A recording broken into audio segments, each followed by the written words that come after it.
नमस्कार। व्यवसाय dress making के विषय सैद्धांतिक में मैं स्नेहलता चौधरी आज आपको बताऊंगी एक सुरक्षा सावधानियां और उनके प्राथमिक उपचार के बारे में। सबसे पहले आते हैं परिचय पे कि हम लोग ये जानेंगे कि हम लोगों का जो ट्रेड है, जो हम लोगों का व्यवसाय है ड्रेस मेकिंग का, उस पे हम लोग कौन कौन सी मशीनों पे काम करते हैं, कैसी मशीनों पे काम करते हैं। तो इसमें है कि वस्त्र निर्माण की प्रक्रिया में विभिन्न प्रकार की बिजली चालित मशीनों का प्रयोग किया जाता है। गारमेंट इंडस्ट्रीज़ में, एक्सपोर्ट हाउसेज़ में जब हम लोग काम करते हैं तो वहाँ पर बहुत बड़ी बड़ी मशीनें होती हैं, सिलाई मशीनें होती हैं जो बिजली से, मोटर से चलती हैं। इसमें बहुत तरह के अलग अलग वेरिएशंस होते हैं जो हमारे घर की जो हमारी मशीनें होती हैं उनसे बहुत अलग होती हैं, बहुत डिफरेंट होती हैं। तो क्योंकि उस मशीन पे काम करने का एक्सपीरियंस नया नया अगर होता है तो उस पे हम लोगों से दुर्घटनाएं होने की संभावनाएं ज़्यादा होती हैं। तो इसके लिए हमको चाहिए कि हम लोग पहले उसके बारे में जान लें, मशीन के बारे में कि उस पे कैसे काम करना है और इसकी क्या क्या उसके टूल्स होते हैं। उसके बाद हमको उसके मशीन पे बैठ के उस पे काम करना चाहिए। ठीक। दुर्घटनाओं से बचाव हेतु विभिन्न प्रकार की सावधानियां अपनाई जानी चाहिए। जैसा कि मैंने बताया कि कंपनियों में बड़ी बड़ी मशीनें होती हैं जिस पे हमें वर्क करना होता है, जो बिजली से चलती है, मोटर से चलती है, जो हो सकता है कभी कभी हमसे आउट ऑफ कंट्रोल, कभी कभी वो आउट ऑफ कंट्रोल हो सकती हैं या हो जाएं। तो उनके लिए हमको पहले जान लेना चाहिए कि क्या क्या प्रिकॉशंस हम लें कि हमसे ऐसी दुर्घटनाएं ना हो या ऐसी किसी दुर्घटना का रीज़न ना बनने पाएँ। तो आते हैं सुरक्षा के सामान्य नियम। सबसे पहला है निजी सुरक्षा। निजी सुरक्षा से मतलब है कि जब हम लोग किसी कंपनी में काम करने जाते हैं, जो हमारा एरिया है प्रोडक्शन हाउस का या सैम्पलिंग डिपार्टमेंट में, जिस सैम्पलिंग डिपार्टमेंट में मशीनें होती हैं या वॉशिंग में भी बड़ी बड़ी वॉशिंग के लिए मशीनें लगाई जाती हैं, तो उनमें हम जानेंगे कि हमारे निजी सुरक्षा के लिए हमें क्या क्या प्रिकॉशंस लेना चाहिए। तो हमको कंपनी में काम करने, अगर हमारा काम सिलाई का है या वॉशिंग का है, तो हमको ग्लव्स का यूज़ करना चाहिए। बालों सर के लिए जो हेयर को प्रोटेक्ट करे, हमारे सर को प्रोटेक्ट करे, एक कैप आती है, वो कैप का यूज़ करना चाहिए। एप्रन या डोंगरी का यूज़ करना चाहिए जिससे कहीं पे कट लगने या किसी तरीके के सुई चुभने से हम बच सकें। तो निजी सुरक्षा में है कि हम ये पहले क्लियर कर लेते हैं कि हम जिस कंपनी में काम करने जा रहे हैं या जो हमारी कंपनी है उसमें हमको किस तरह की फ़ैसिलिटीज़ मिल रही हैं, क्या क्या हमारे प्रिकॉशंस के लिए फ़ैसिलिटीज़ हैं, उसके हिसाब से हम लोग फिर आगे वहाँ पे काम करते हैं। दूसरा है मशीनों संबंधी सुरक्षा। जैसा कि मैंने बताया कि एक्सपोर्ट हाउस या हमारे गारमेंट हाउस में, जो हमारे गारमेंट मैन्युफैक्चरिंग की कंपनियां हैं, उनमें बड़ी बड़ी मशीनों पे हम लोग को काम करना होता है।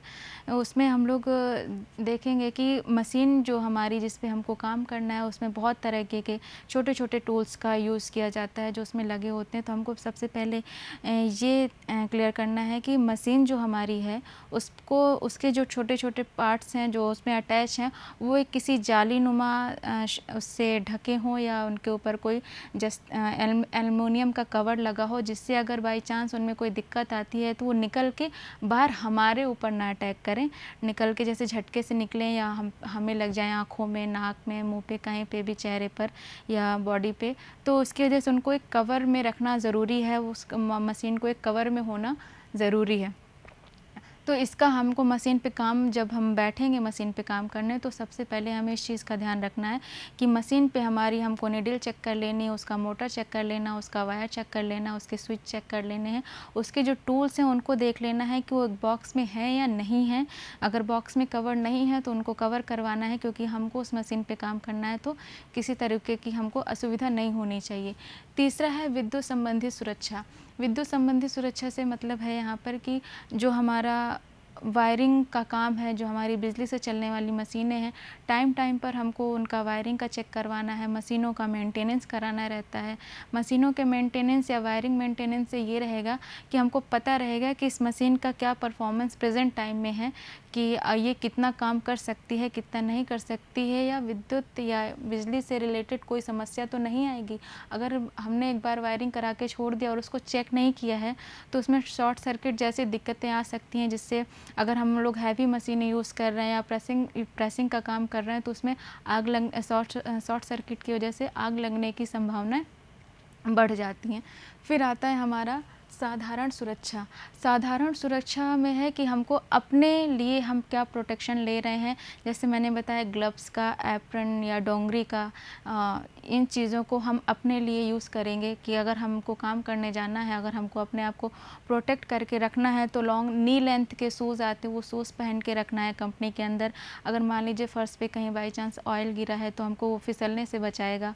और कपड़ों में डोंगरी या एप्रन पहनना कंपलसरी होता है कि अगर मशीन पे काम करते करते कोई दिक्कत, सुई वगैरह का दिक्कत आ रहा है तो एप्रन से हम लोग या डोंगरी से थोड़ा सा बच सकते हैं। तो इस तरीके से हमने ये जाना कि निजी सुरक्षा में हम लोग को क्या प्रोटेक्शन लेके चलना है। मशीन से संबंधित सुरक्षा में हम लोगों को मशीनों के बारे में जानना है, उनको देखना है कि उनका मेंटेनेंस टाइम पे हुआ है या नहीं, हमारी मशीनें कितने स्पीड में कैसे रन कर रही हैं, वो हमारे कंट्रोल में है या नहीं है।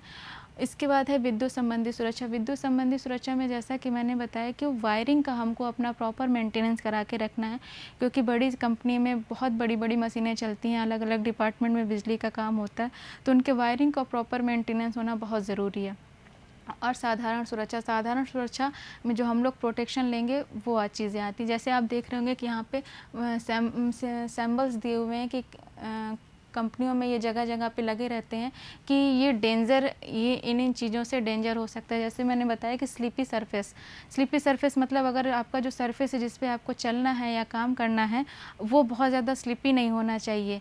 अगर बहुत ज़्यादा स्लीपी होगा तो आप गिर सकते हो, आपको चोट आ सकती है। नेक्स्ट है सावधानियाँ। इसमें हम जानेंगे कि हम लोगों को मशीन पे जब हम लोग प्रिकॉशंस के लिए ध्यान देंगे तो हमको क्या प्रिकॉशंस लेने हैं, क्या सावधानियाँ लेनी है। सबसे पहले मशीन के और पास साफ़ सफाई का विशेष ध्यान रखना है। जैसे मैंने बताया कि हमको अपना काम स्टार्ट करने के पहले मशीनों का रख रखाव देखना है, मशीनों का मेंटेनेंस देखना है कि इनका मेंटेनेंस प्रॉपर हो रहा है या नहीं हुआ है। उनके टूल्स के बारे में, जो उनके पार्ट्स हैं छोटे छोटे, उनके बारे में देख लेना है कि वो सही से जॉइंट हैं या नहीं जॉइंट हैं। तो इन चीज़ों को देखते हुए और भी चीज़ें हमें देखनी है कि मशीन के आसपास के एरिया में सफाई है या नहीं है, क्योंकि मशीनें हमारी बिजली से, मोटर से चलने वाली मशीनें हैं तो उनमें स्पीड ज़्यादा होती है। अगर हल्के फुल्के डस्ट अगर उनके आसपास हैं या कपड़े के रेसे वगैरह हैं तो हमारी आँखों में, नाक में, मुँह में जा सकते हैं, जिससे हमको अपने मुँह को कवर करके रखना है, अपने चेहरे को कवर करके रखना है, ताकि अपने आइज़ को कवर करके रखना है, ताकि जो डस्ट पार्टिकल्स हैं ये हमारे शरीर को नुकसान ना पहुंचाएं। इसलिए हमको मशीन के आसपास सफाई का विशेष ध्यान देना चाहिए। फिर है मशीनों को निश्चित दूरी पर रखना तथा भीड़ भाड़ और बच्चों की पहुंच से दूर रखना। दूसरा पॉइंट है कि जब हम मशीनों की सेटिंग करते हैं काम करने के लिए तो हमको ये देखना है कि जो हमारी मशीनें हैं वो दूसरी मशीनों पे बैठने वाले लोगों को या उन पे काम करने वाले लोगों को डिस्टर्ब ना करें। उनको एक निश्चित दूरी पे रखना है और उनको वहाँ पे भीड़ नहीं इकट्ठे होने देना है, वहाँ पे बच्चों को नहीं पहुँचने देना है। इससे अगर वहाँ पे बच्चे आएंगे जहाँ हमें काम करना है तो बच्चों के लिए नुकसान तो है ही है, वो हमको भी और भी मुसीबत में डाल सकता है ऐसा। इसलिए हमें मशीनों को उनके रख रखाव को ध्यान से रखना है कि उन भीड़ भाड़ वाली एरिया में ना हो, बच्चों की रीचिंग से दूर हों। फिर है फैक्ट्री में सुरक्षा चिन्हों को प्रदर्शित करना तथा उनके बारे में जानकारी देना।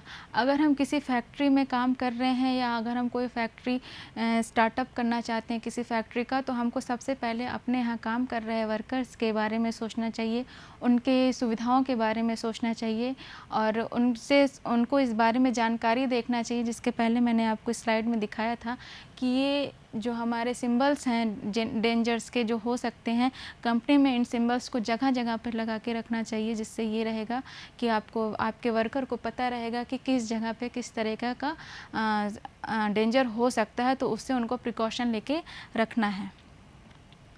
और इसके बारे में अपने यहाँ काम करने वाले वर्कर्स को या आपके जो भी एम्प्लॉय हैं उनको प्रॉपर जानकारी देनी है, उनको समझाना है ताकि किसी तरीके की दुर्घटना होने से बचा जा सके।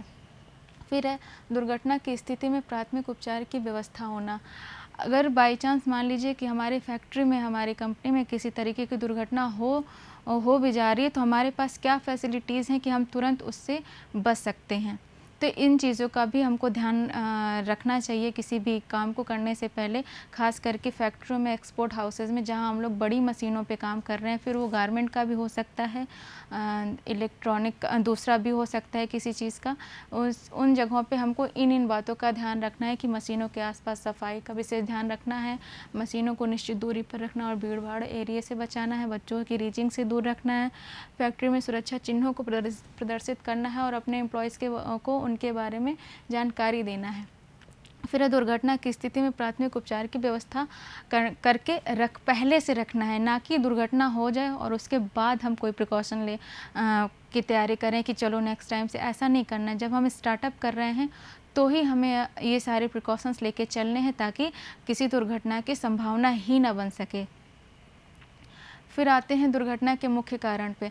दुर्घटना का मुख्य कारण सबसे पहला है अज्ञानता। अगर हमको जहाँ पे हम वर्क कर रहे हैं, जहाँ हमारा ऑफिस है या कंपनी है, अगर वहाँ वर्क कर रहे हैं, अगर हमको उन मशीनों के बारे में नहीं पता है, हमको उन जगह के बारे में नहीं पता है, तो भी दुर्घटना हो सकती है। इसलिए हमको ये श्योर करके रखना है कि जहाँ पे हम काम करने जा रहे हैं, जो भी हमारा काम है, जो भी हमारा डिपार्टमेंट में, उसके मशीनों के बारे में, उस काम के बारे में, उस जगह के बारे में हमें पहले से जानकारी लेके रखनी है और प्रिकॉशन लेके रखना है। दूसरा है गलत वस्त्रों का चुनाव। अगर हमको सिलाई मशीनों पे काम या किसी भी तरह की मशीन पे काम करना है तो हमको ये श्योर करना है कि हमारा जो गारमेंट है वो हमको, हमारा जो कपड़ा है वो हमें किसी तरीके की दिक्कत ना दे, तकलीफ़ ना पहुंचाए। इसलिए हमको कोशिश ये करनी है कि हम लोग फिटेड गारमेंट पहन के रखें। अगर फिटेड नहीं है तो उसके ऊपर एप्रन या डोंगरी डाल के रखें, जिससे कपड़े हमारे इधर उधर ना भागें, जो मशीनों में फंस रहे हैं या इधर उधर फंस के हमको नुकसान पहुँचाएँ। इसलिए गारमेंट्स का सिलेक्शन काम करने के टाइम पे बहुत ज़रूरी है कि हम किस तरीके के गारमेंट का चुनाव कर रहे हैं जिससे हमें किसी तरीके की हानि ना पहुंचे। फिर है ओवर टाइम। तीसरा है ओवर टाइम।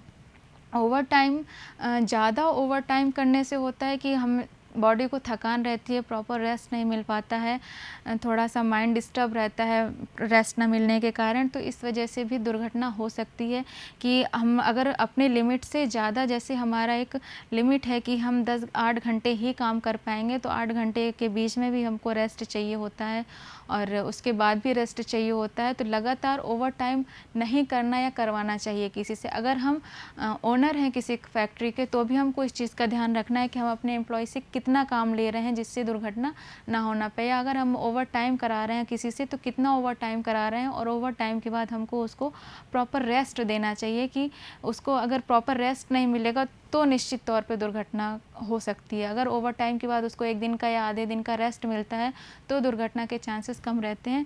इसलिए ओवर टाइम का विशेष ध्यान रखना है कि हम उससे कितने घंटे का काम कर रहे हैं या किसी से करवा रहे हैं। फिर है उत्सुकता। हम अपनी नई जॉब या नए काम को लेके बहुत उत्सुक रहते हैं कि हाँ आज फर्स्ट डे है, आज काम करने जाना है, बहुत एक्साइटेड हो जाते हैं। तो कहीं ना कहीं एक्साइटमेंट भी रीज़न हो सकता है किसी एक्सीडेंट का, किसी दुर्घटना का, कि मन में बहुत हलचल मच रही है हमारे कि काम का स्टार्टअप करना है या हम ड्राइविंग ही सीख रहे हैं तो हमको गाड़ी चलाने आ गई, मैं आज गाड़ी चलाऊँगा, इस तरीके से करके। तो बहुत ज़्यादा एक्साइटमेंट में हमसे कहीं ना कहीं गलतियां हो जाती हैं जो फिर हमें किसी एक्सीडेंट का शिकार बना देती हैं। तो इसलिए हमको बहुत एक्साइटमेंट में भी नहीं रहना है कि हम किसी दुर्घटना का या किसी एक्सीडेंट का शिकार हो जाएं। इसके बाद है झूठा आत्मविश्वास।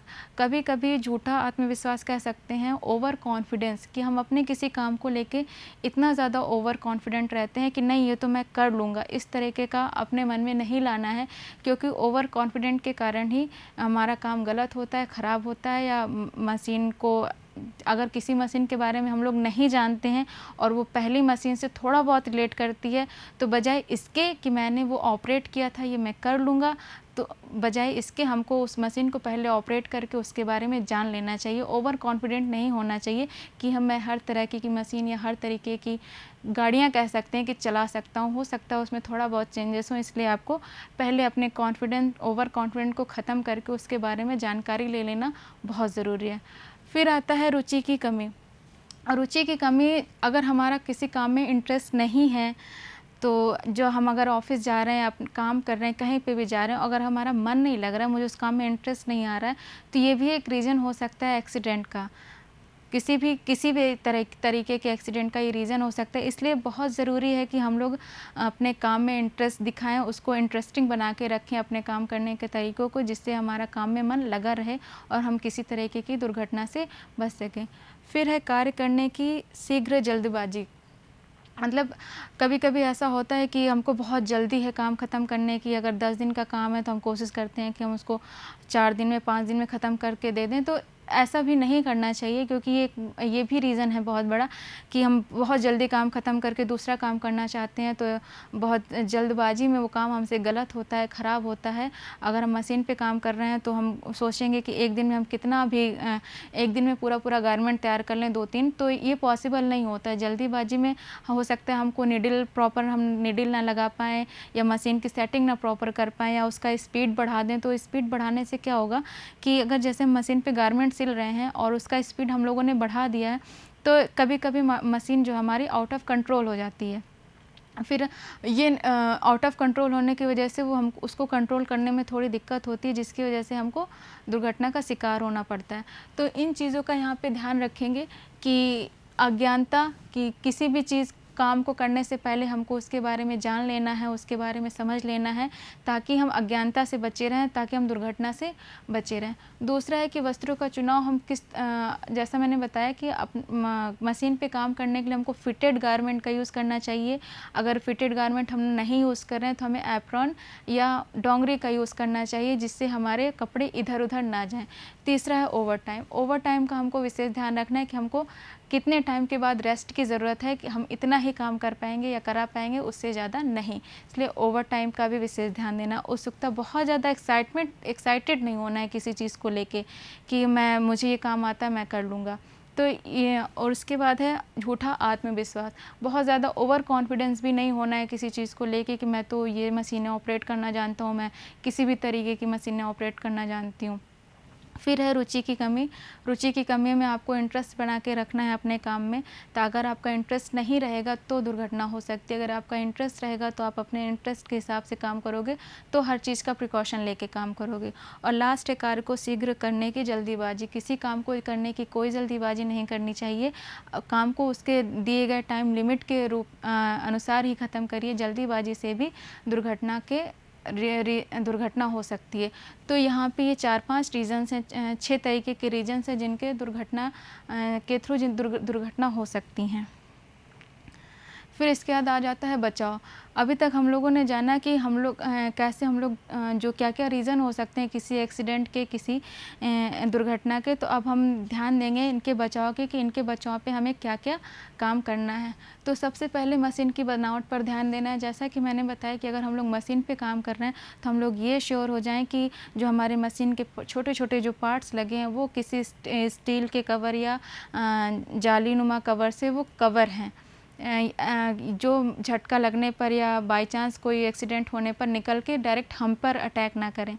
फिर दूसरा मैंने बताया था कि टाइट कपड़े पहनना। हमें अपने कपड़ों का सिलेक्शन बहुत मशीन पे काम करने से पहले सोच समझ के करना चाहिए, कि हमको बहुत वैसे कपड़े नहीं पहन के आना है कि जो जगह-जगह पे फँस रहे हैं कपड़ों। उसके लिए हमको प्रिकॉशंस के लिए डोंगरी या एप्रॉन का यूज़ करना चाहिए। फिर है कि हाथों में रिंग, घड़ी इत्यादि का ना पहनना। अगर हमारा काम ऐसा है कि हमको घड़ी से या अंगूठियों से या बैंगल्स जो गर्ल्स डालती हैं, बैंगल से या हाथ में किसी तरीके का हम लोगों ने धागा पहन रखा है, बांध रखा है, अगर वो कहीं गलती से फंस जाएगा तो उससे भी हमको एक्सीडेंट का शिकार होना पड़ेगा। इसलिए हमको अपने हाथ को खाली रखना है, काम करने से पहले कर लेना है। फिर है चश्मा, हेलमेट, दस्ताने इत्यादि का प्रयोग करना।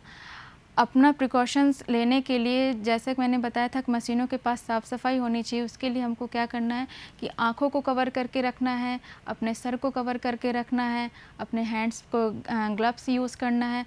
तो ये चीज़ें हम लोग अपने प्रोटेक्शन के लिए यूज़ कर सकते हैं, ताकि छोटे मोटे एक्सीडेंट का भी शिकार हम लोग ना हों। फिर है लेग गार्ड तथा एप्रन इत्यादि का प्रयोग करना। जैसे मैंने बताया कि अगर हम लोगों ने अपने गारमेंट के सिलेक्शन में नहीं ध्यान दिया, तो हम लोगों को ऑफिस से या जहां हमारा वर्क है वहां पे दिए गए जो हमारा प्रोटेक्शन के लिए डोंगरी हो सकता है, एप्रन हो सकता है, उनका यूज़ करना चाहिए। तो ये हमारे प्रिकॉशंस हैं जो हमको अप्लाई करने चाहिए अपने ऊपर किसी भी दुर्घटना से बचने के लिए। फिर आ जाते हैं प्राथमिक उपचार पर। किसी दुर्घटना के समय डॉक्टरी सहायता से पूर्व चिकित्सीय सहायता देना जिससे चोट आदि न बढ़ सके प्राथमिक उपचार कहलाता है।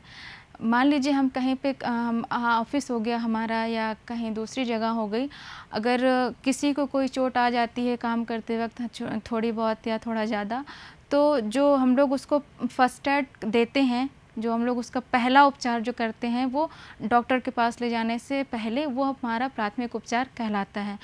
तो इसमें हम लोग देखेंगे कि बहुत ही प्रसिद्ध कहावत है कि prevention is better than cure, मतलब इलाज कराने के बाद प्रोटेक्शन लेने से या उसको उसमें पैसे खर्च करने से बेहतर है कि हम लोग पहले से ही प्रिकॉशन लेके चलें जिससे इलाज की नौबत ही ना आने पाए। ठीक है। तो दूसरी चीज़ है, वैसे तो हमें सावधानियां बरतते हुए ऐसी स्थिति उत्पन्न करनी चाहिए जिससे दुर्घटना होने की संभावना कम हो जाए या ख़त्म हो जाए।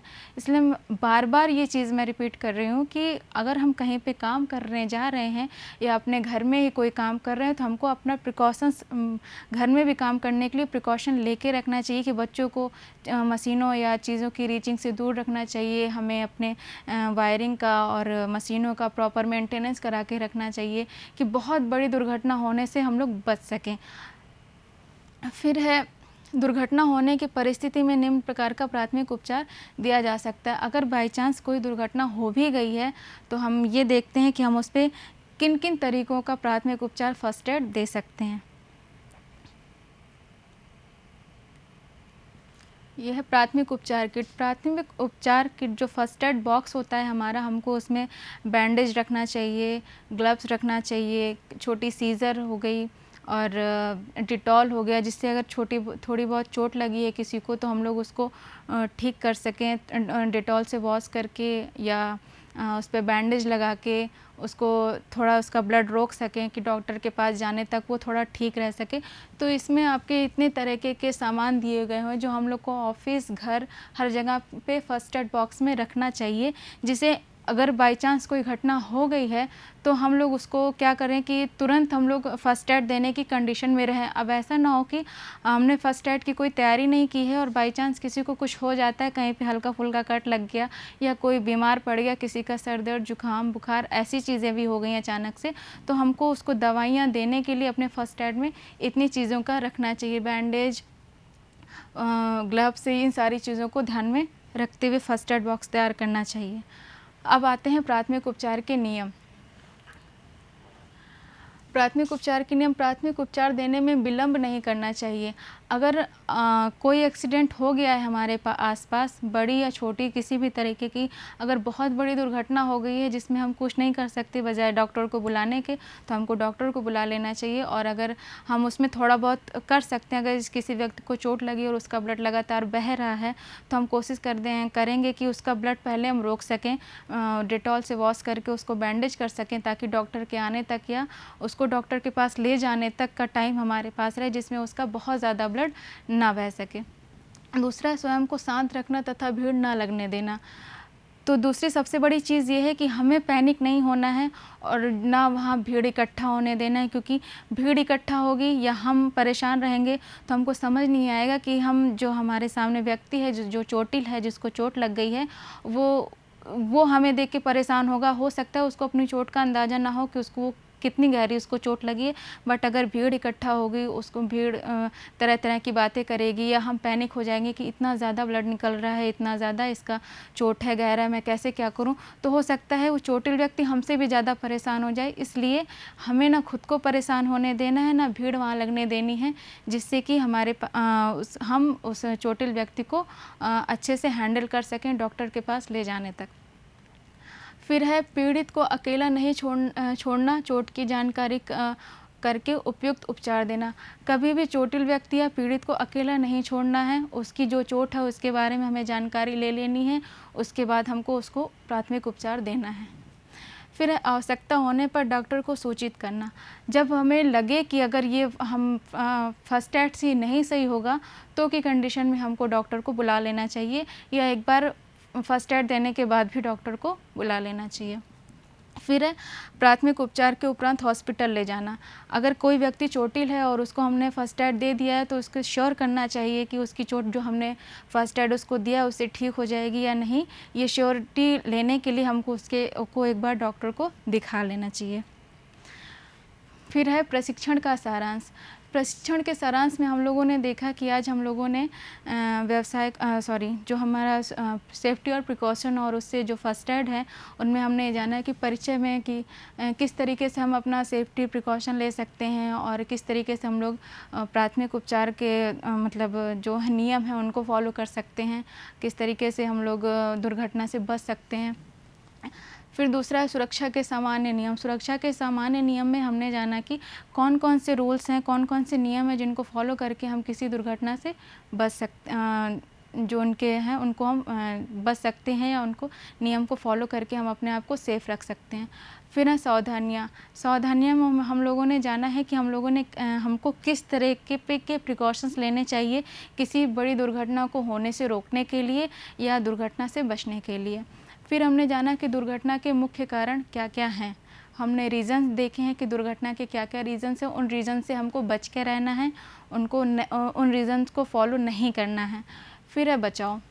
बचाव में हमने जाना कि हम अपने लिए या दूसरों के लिए क्या क्या सेफ्टी प्रिकॉशन उनको प्रेफर कर सकते हैं, बता सकते हैं, या हम क्या सेफ्टी प्रिकॉशन खुद ही ले सकते हैं। फिर है प्राथमिक उपचार और किट।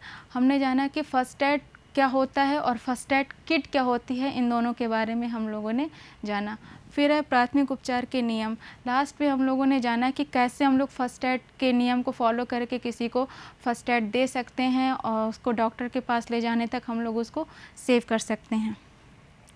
ड्रेस मेकिंग की थ्योरी मैंने नीलकंठ पब्लिकेशन से निमी पैटर्न से लिया है और इसमें जो भी हम लोगों ने इमेजेस सेलेक्ट किए हैं वो भारत स्किल वेबसाइट और इंटरनेट से सेलेक्ट किया है। आशा करती हूँ कि आज के टॉपिक में आपको जो भी बताया गया है वो आपके लिए भविष्य में मददगार साबित होगा। धन्यवाद।